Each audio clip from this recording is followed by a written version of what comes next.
What's up, everyone? Welcome to Benched. My name is Joey, joined by Angel and Terrell today for this episode 219 of the Bench Podcast, continuing our fixing every team in the NFL. On today's episode, we're fixing the NFC North, which, listen, man, you talk about high hopes and crushed dreams. Going into last season, we thought, what could this NFC North be? Can this be the next great division? Can they send 4 teams to the playoffs? Well, they sent a lot of teams to the playoffs, but they just didn't win very much. And so we're going to take today's episode, and we're going to fix these teams. We're going to send them to the Super Bowl. All right, we're going to send them home with the Lombardi. That's our goal for today. First, to check in on the boys. Angel turned 31 over the weekend. How you doing, man? Good. I'm 2 feet down in my 30s now, so feeling pretty good. The draft prep is ridiculous now. Names and the combine watch is like the combine's like 3 days away, so I'm kind of getting prepped with that. It's a lot of stuff information you have to intake, but it's awesome. It's football. Football never ends, and I love it. Terrell, is the kickball still going on? Our season ended 2 weeks ago. We missed the playoffs. The Incrediballs, right? Yeah. Incrediballs. Yeah, we missed the playoffs. That's a rough season. That's a damn shame. It's a damn shame. That's a quality team. Yeah, we'll run it back spring season. Yeah. It's Combine week, boys. A lot of stuff going on at the Combine. I did see, though, that a lot of these boys aren't even participating. Ashton Ginty not participating. Another big one wasn't participating. I saw Sanders. Abdul Carter. Really? Yep, and Sanders. So, I mean, we'll talk real quick. What is even the Combine anymore? They don't participate. These drills, I don't even know what these drills mean anymore.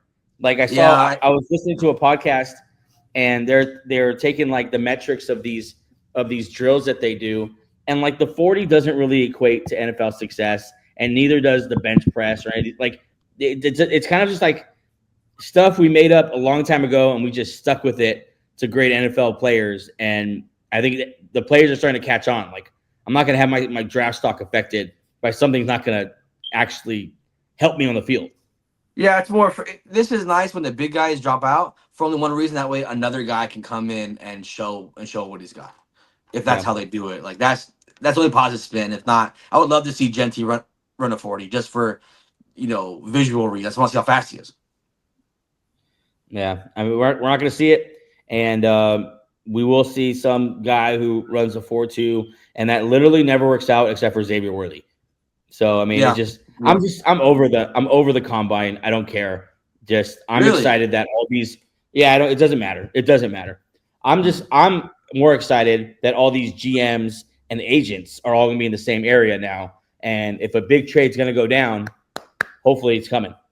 A good example was as last year during the Hard Knocks episode, the Giants and the Panthers had talked about the Brian Burns deal at the Combine, at Pro Days. Yep. So this is a nice time where GMs, like you said, get together and kind of discuss trade ideas. Yeah, it's a fun time. We're going to do our own GM work here on the show today, fixing the NFC North. Let's not waste any more time, boys. Let's jump into this. Yeah. Let's go. I think we should go. I'll go first since I want to listen to you guys talk for the rest of the show. So I'm going to go first, and I had the Detroit Lions. Listen. Detroit is kind of where the Eagles were at a couple years before we won the Super Bowl, where we had figured out how to be consistently good. Now, how do we become champions? And so when I went into this offseason with the Detroit Lions, I thought big swings. We need to take big swings. We need to find our Saquon Barkley. We need to find our impact player on defense. And so here I am. I'm going to start with number one. Let's re-sign Carlton Davis on a team that plays so much man defense, and we'll see if that changes with Aaron Glenn moving on. Having Carlton Davis, who excels in man coverage, I think bringing him back, especially with the cap space to do so, is number one. Bring him back as CB1, CB2. I don't care what you label him as. Bring him back. You need him in the room. I don't want to completely turn this thing over to the young Bucks just yet. Number two, you're losing Zeitler. Zeitler is an older guard. What, Angel, 35? 35. Yeah. Out with the old, in with the new. I love James Daniels out of Pittsburgh, and I love him on the Detroit Lions. James Daniels, one of the very best run blocking guards in the game. Is a little bit hit or miss on pass blocking, but I think he'll get better with the guys around him here in Detroit. But run blocking guard on a Detroit Lions, yeah, I think that's going to work. I think that's meant to be. So James Daniels, I have him first. We'll stop there. Boys, what do you think about Carlton Davis and James Daniels so far?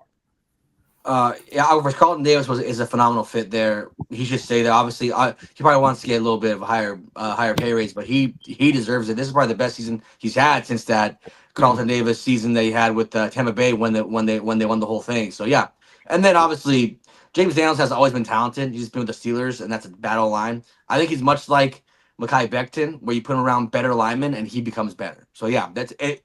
It's a good fit. Yeah, I like the pick. I like your pick so far. Carlton Davis, definitely a guy you got to pick up again.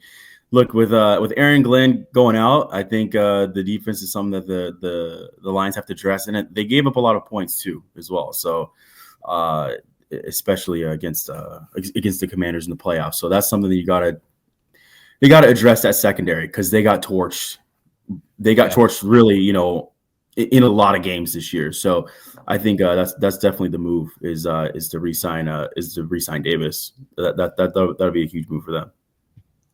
Something to pay attention to with the Lions too this offseason is you got to also make a whole other category of all the players they're going to get back from injury. They finished the season with damn near 1/3 of their defense last year. Like they lost so many guys, and not like obviously Aiden Hutchinson's the biggest among those, but like their entire linebacking core, some very key interior defensive linemen. They lost some huge names. They're going to get those guys back, but these next two guys are my big swings. These next two guys, I think, I think they've always been Super Bowl contenders, but like a team that could actually win it. Number one, I'm going Josh Sweat. I think he's going to leave the Eagles. I don't think the Eagles can afford to bring him back. I think they have youth at defensive end, at pass rusher. And so I think Josh Sweat does actually hit the market.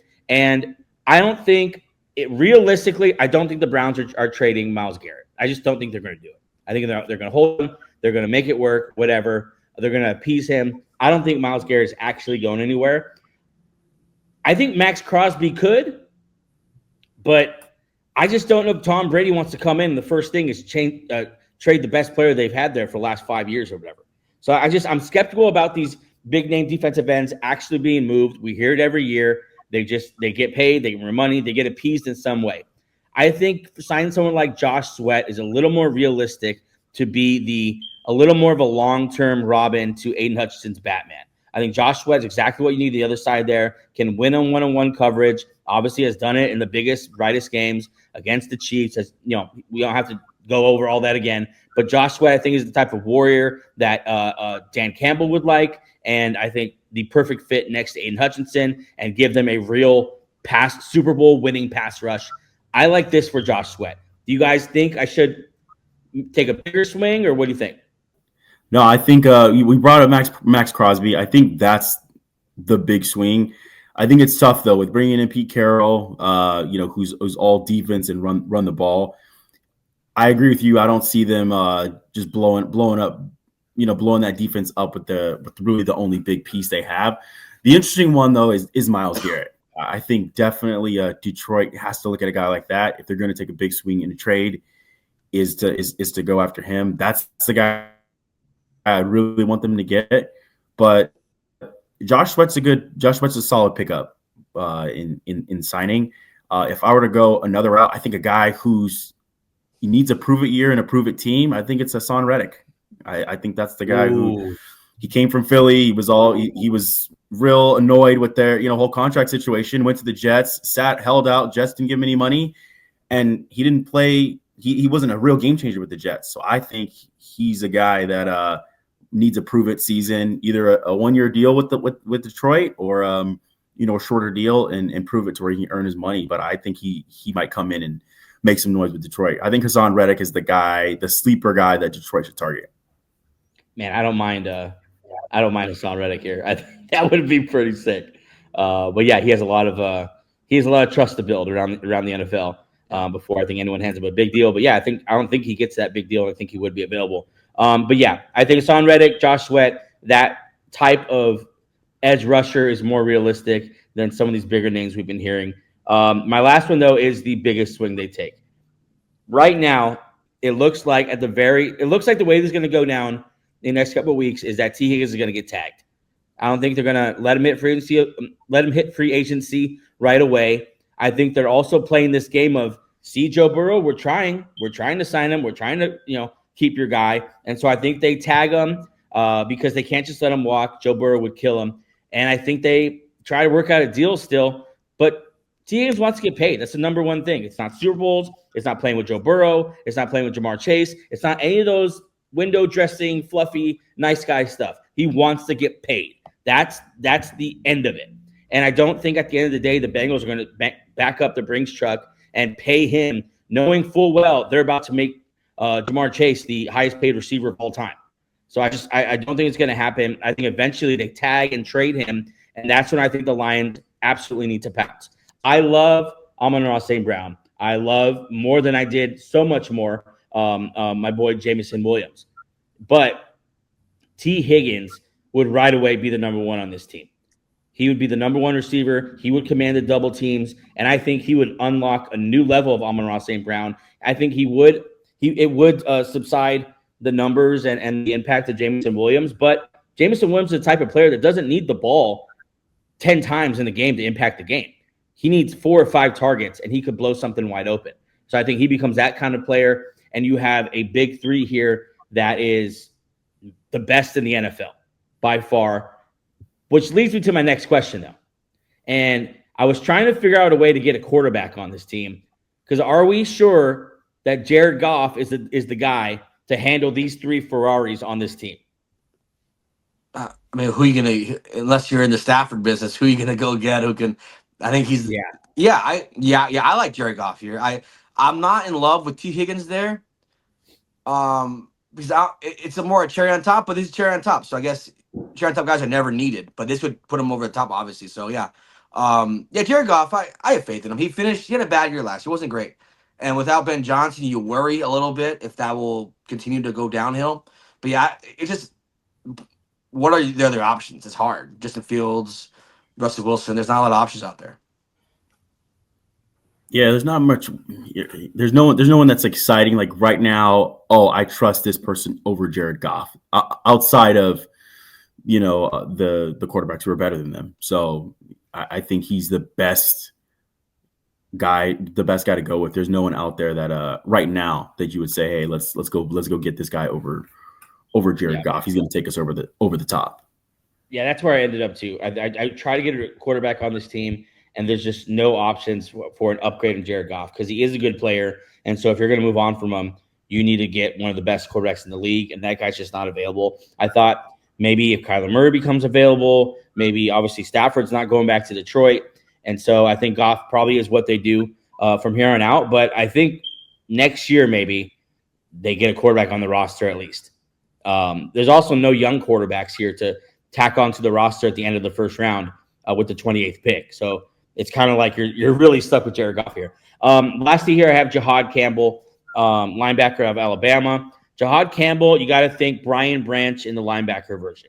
He's just a missile. He's a great athlete. He has real upside rushing the quarterback.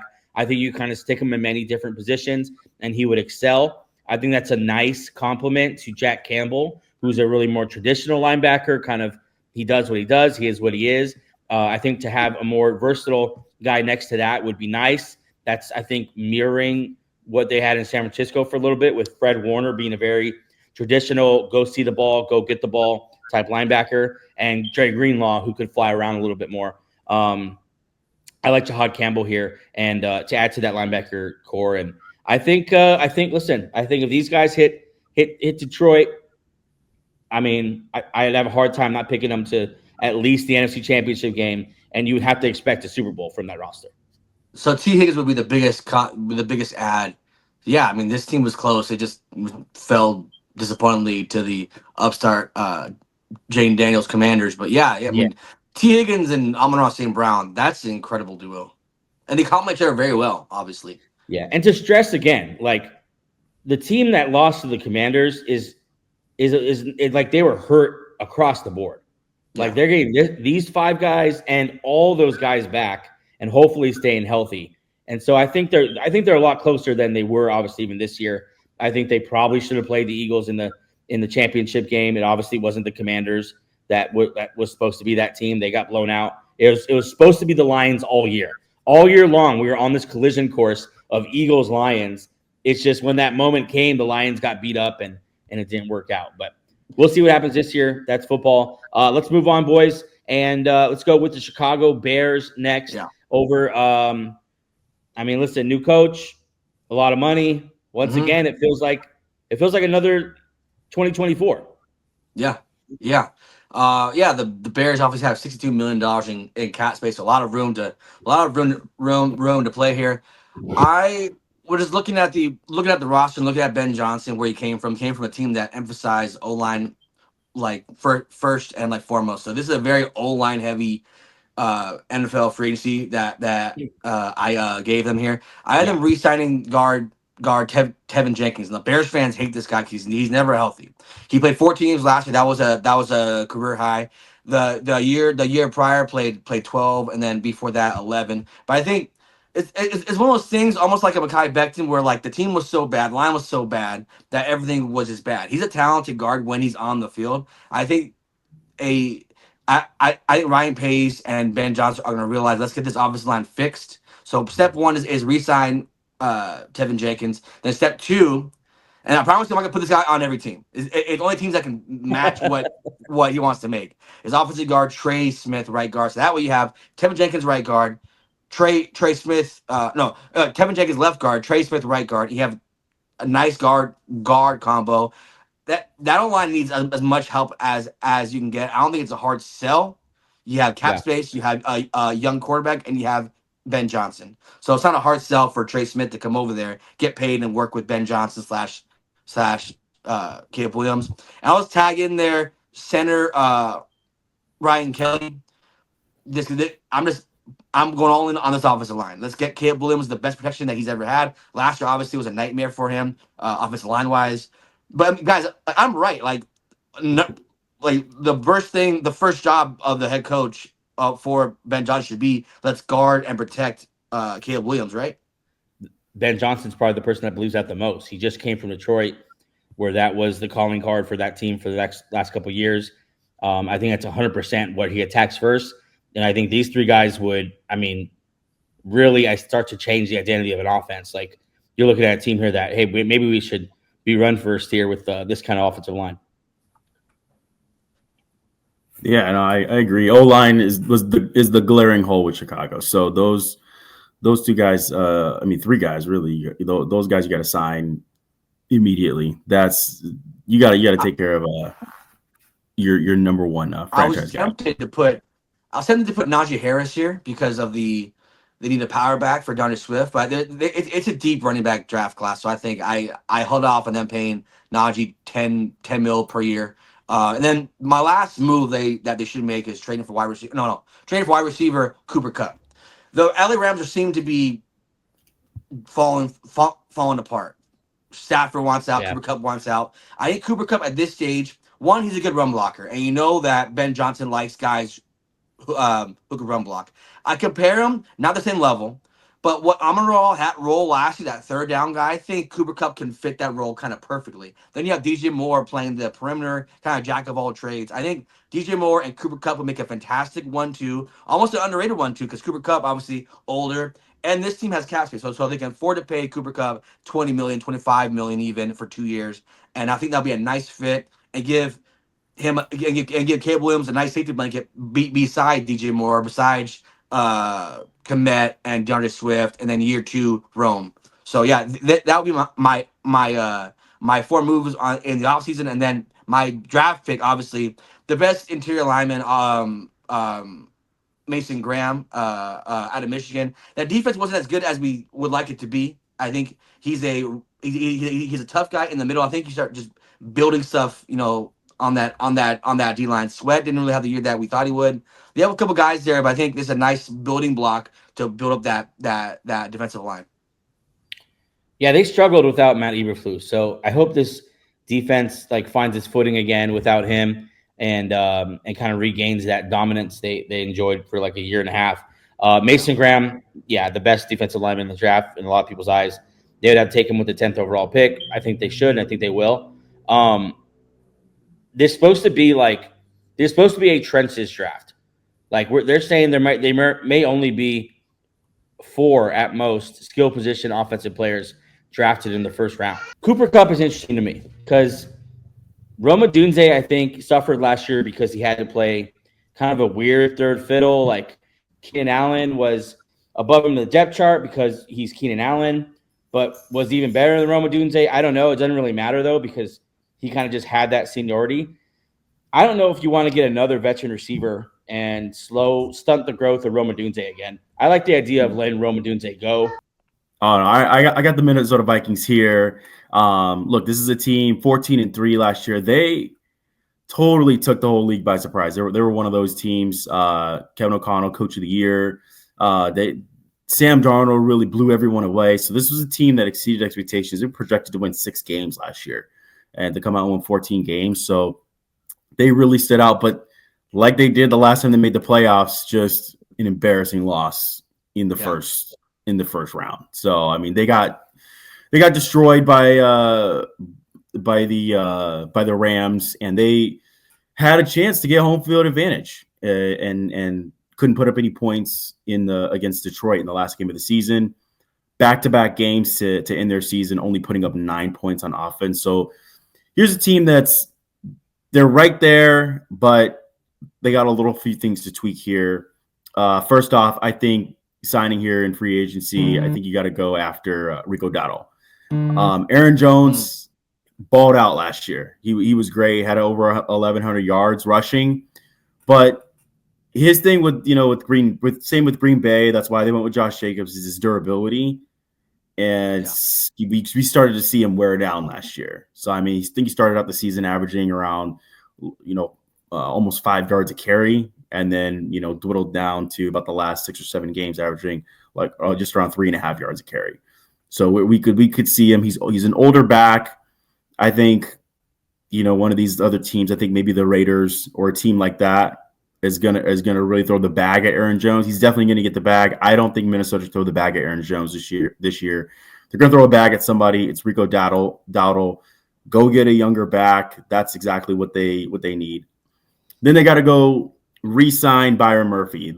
Their secondary is, they got a lot of old guys in the secondary. I mean, you look at Harrison Smith. You have, Stephon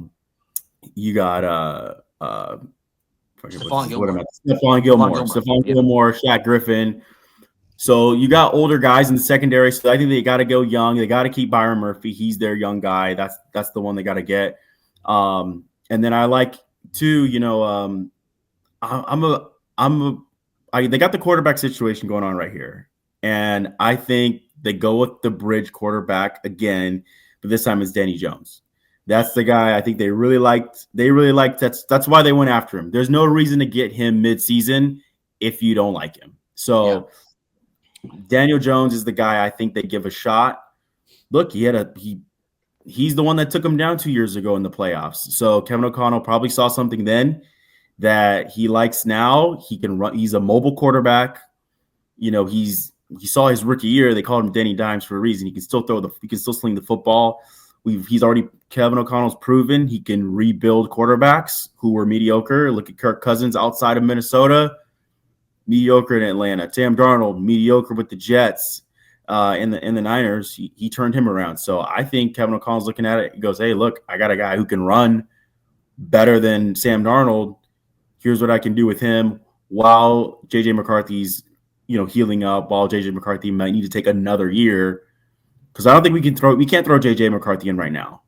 Like I don't think he's ready yet. So I think you do another year with a bridge quarterback, let J.J. McCarthy sit. Look, if Dan Jones sucks, now you can go in with J.J. McCarthy.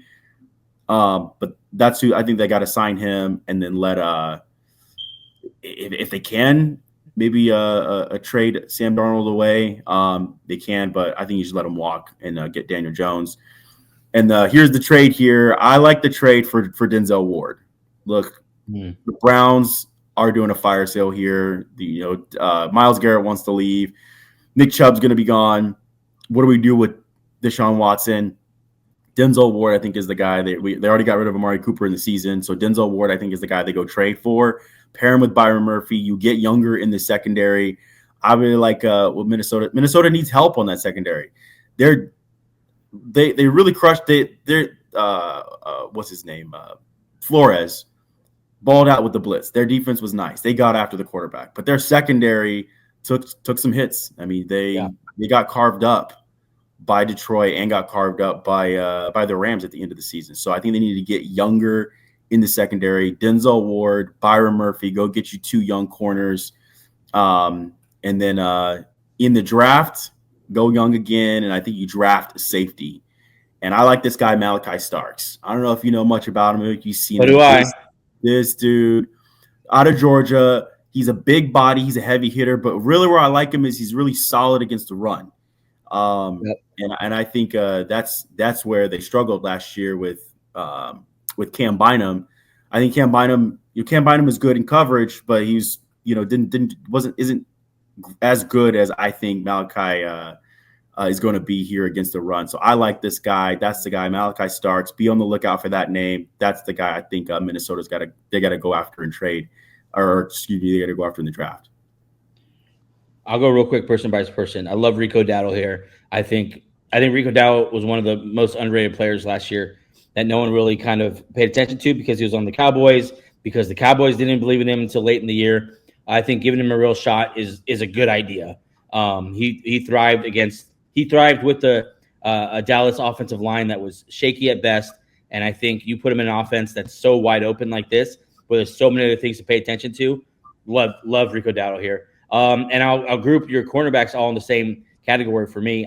I think, with Brian Flores, he can get pressure with any group of personnel. I'm convinced of that. That's just what he does. But something you can't scheme away a lot is just when your cornerback's out in an island and you're blitzing up front and you just have one guy out there with the Terry McLaurins of the world, with whoever those NFC wide receivers. And so I love the idea of bringing back Byron Murphy, Denzel Ward, getting him in the house. I do like Cam Bynum a little. It sounds like a little more than you do, but I love Malachi Starks. I'm hoping he falls to the Eagles. Honestly, I hope the Eagles get him at the end of that first round because he's a Georgia guy, so that kind of makes sense. But no, I love what you did. I'll talk about the quarterback thing real quick. Daniel Jones, I think sure bring him back. I think it even starts the season with him, but I think you got to get McCarthy on the field next year. You have to get him on the field next year. Like you're gonna have him sit for 2 years. I don't know. Maybe that's just the impatience of me, and because he's on my dynasty team. But I mean, we see that's definitely the impatience of you. I think he flashed the potential, man. I think he has the head for it. O'Connell talks a lot about how well he handled last year and how much he soaked up just watching Sam Darnold go through the process. But so I think, start with Daniel Jones. But to me, he's just a worse version of Sam Darnold, and eventually be ready with that McCarthy card to play that at some point during the season. Angel, what do you think? Yeah. Daniel Jones, give him another start. Yeah. I mean, why not? I mean, Sam Darnold prior to this year was a total castaway. Daniel Jones, as much as we don't like him, it could be just the Giants have just been so bad since they've gotten him. Obviously, highlighted by the one playoff win against the Minnesota Vikings. Yeah, why not? I am on Joey's side, though. I think Jason McCarthy should be out there and get Daniel Jones as a backup role. But yeah, most of these things here, Rico Dowdle, Byron Murphy, Denzel Ward, I'd love it. We haven't got to we're gonna finish up with the Packers here, but once again, we're going into this season like, what can these teams be? They still all look almost as attractive. Obviously, we lost some quarterbacks here, but like there's still stacked rosters in a great division with great coaching all the way through. It's wild. I mean the thing with the only side is Detroit's their coaching. Losing Ben Johnson, losing Aaron Glenn. There's the question mark, but Minnesota, they shocked everyone this year. So this is a team that's, I think, right on the cusp. They're just, I don't know, they're missing that. They're just something. You can't put your finger on it. I think this is the way to go, though. I think just young, they got to go younger. They had a lot of old guys on defense. So I think, wrap up, they got Dallas Turner and they got John Grenard, a lot of young guys there rushing the passer, go young in the secondary. And I think that's what does it for Minnesota. All right, Angel, bring us home. Green Bay. All right, Green Bay had $49 million in cap space, so a little bit to work with here as far as able to get big contracts on here. I'll start with a smaller signing, Malcolm Kuntz, defensive end. He's been with the Raiders his entire career. He's an injury plagued edge rusher. So I think this is more of a rotational guy. Obviously, Gary hasn't really done what we thought. And then Lucas Van Ness on the other side really hasn't either. So I think just adding to the room instead of trading for the big one, I would just do this because the next I'll pair these two. I think you go sign cornerback DJ Reed and you go sign quarterback Rasul Douglas. DJ Reed will take over the Jair Alexander drama. That's over. Cut Jair. Get a nice, reliable corner, DJ Reed, and then you bring back Douglas, who was there when he had his reemergence into stardom. I think last year Keyshawn Nixon got exposed a lot. So you bring in Douglas, you bring in DJ Reed, you fix that secondary, and the defense was already good last year. So that secondary kind of got picked apart there a little bit. So I think addressing these two cornerback spots here will definitely pair them with McKinney there. I think this is a makings of a very, very good secondary. And then I'll just put it all together. Trade for DK Metcalf. Yeah. Well, before we get to DK Metcalf, that's a massive topic. Defensive wise, I think DJ Reed is fantastic. I called him to the Packers as soon as I saw him on the free agency list. I think it's a great fit. I think it's what you're looking for. What Jay Alexander, they'd hoped he'd be. I think he's going to get paid. I think you better be ready to pay him. I think he's going to get a massive contract. I think he's going to be the top paid cornerback in this free agency class. But I think he's worth every dime. Russell Douglas did struggle last year, but maybe he goes back to Green Bay where it's worked before and he's familiar. Maybe there's a eventual transition into safety because he is a big body guy. Kuntz, honestly, I don't like it. It's just uninspiring to me. I think if they sign Malcolm Kuntz and that's all they do for the pass rush, I'm just a little deflated by that. I don't know if it's enough. What do you think, Terrell? Well, sorry, go ahead. Well, I'm the guy I like right now. Who I think again I brought him up earlier with Chicago, or not Chicago. I can't remember who we talked about first, but who did we talk about first? Detroit. I like Hassan Reddick.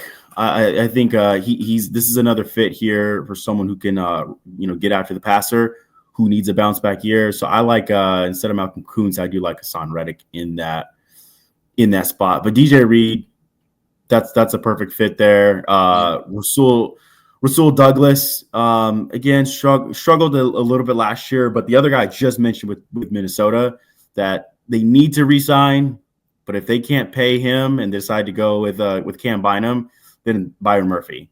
That's the guy they need to try to throw the bag at. So, but I think for as far as their DBs, it's Byron Murphy or Cam Bynum, and so I think if Byron Murphy's available, that's the guy to go get. But Byron Murphy's going to be the second place Plan B guy because he's so good, but so is DJ Reed. There's a lot of good corners this year, so I'm looking forward to seeing the contract numbers. And Douglas struggled last year, but I think next to DJ Reed, and then in a system where he's familiar with, in a town and a pack of culture where he's familiar with, obviously, because they traded him when they thought that they were gonna be a bad team when they had Jordan Love struggling in his first year and first starting, and he finished out the year strong. And it was kind of I wish we didn't trade him situation. So they kind of right that wrong, bring him back here. That's my move. And then my last move was trading for DK Metcalf. They are in desperate need for a wideout one. DK Metcalf solves a lot of problems for them. Gives them an alpha, a big body wideout, something that they don't have had since the last big name wideout was Devontae Adams, and it felt like a lifetime ago. So trading for him. I'm not sure. So I gave him a first round pick this year, in this exercise. But I think in this scenario, if you were to trade for DK Metcalf, they would lose that first round pick, obviously. But for the sake of this argument, I'll give them both. DK Metcalf, trade him over to Green Bay in the last year of his deal over there in Seattle. They love JSN there. Maybe they're just trying to redo the whole wideout room. This is a very nice wideout class. So I think you bring DK Metcalf there, solves that wideout room problem. Then everything falls into place after that. You start getting your big three: your Jordan Love, Josh Jacobs, and DK Metcalf. I don't see DK Metcalf going for a first. I don't see him giving a first round draft pick for him. I think he's a good pickup, but I don't think that makes sense for Green Bay. Wow. But I do think they need to get more veteran. They need to get veteran receivers, and I think they need to go with a veteran receiver. I think is a safer pick as far as like either trading or signing. I think either you sign Stephon Diggs or you trade for Tyreek Hill. But I think you definitely get. I like going first with signing Stephon Diggs. He's coming off of an injury. He definitely needs to prove it. Prove a deal, prove a contract. But I think he's someone who could take the